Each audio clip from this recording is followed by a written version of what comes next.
Hello guys, welcome to my mini blog. सबैजनालाई मेरो mini ब्लगमा फेरि पनि स्वागत छ। आज चाहिँ म मामाको घरमा छु, प्युठानमा। हिजो राति पुगी थियौँ। हाम्रो घर देख्न सक्नुहुन्छ। घर छोडेको पनि 5 वर्षपछि आएको। कति डिफ्रेन्ट छ, आफै अचम्मै पर्ने। मेरो सानो सानो बाख्राहरू,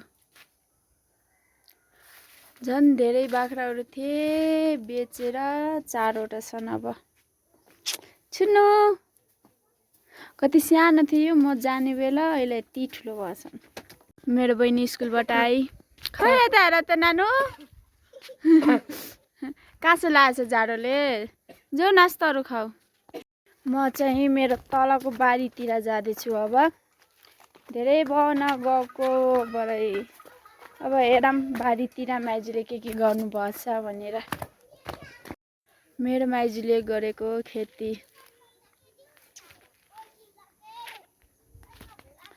साग,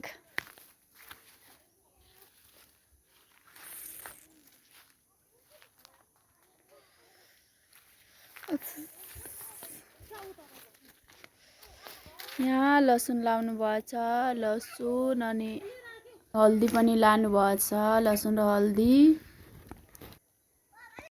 माइजूले आलु खन्दै हुनुहुन्छ। यहाँ बारी आलु लानु भएछ। हाम्रो फेरि यता प्युठानतिर आलुलाई दुबारा खन्नु पर्ने हुन्छ। आलु खन्दै हुनुहुन्छ हाम्रो माइजू।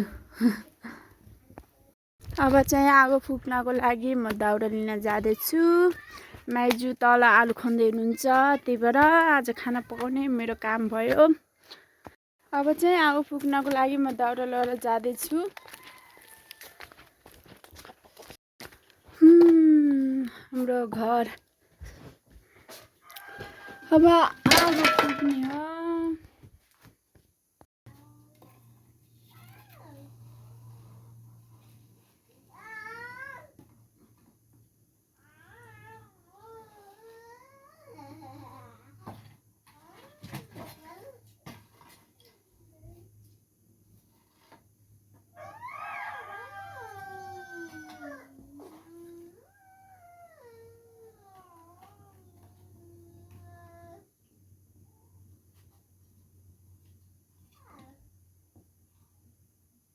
मैले आगो पनि बालेँ। अब चाहिँ म साग काट्न लाग्छु।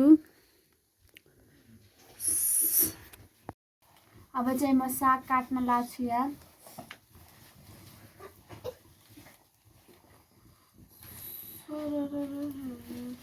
म घुम्न आएको मान्छेलाई यहाँ काम लाग्छ। मेरो बहिनीले खै परी कहाँ गयो, परी कहाँ गयो।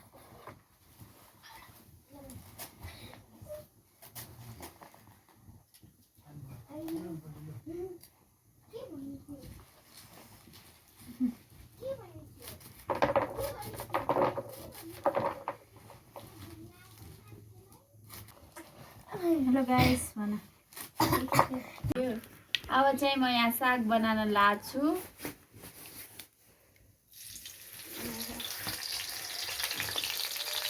कराई मात्र देख ल भयो। यहाँ देखो साग, यहाँ देखो।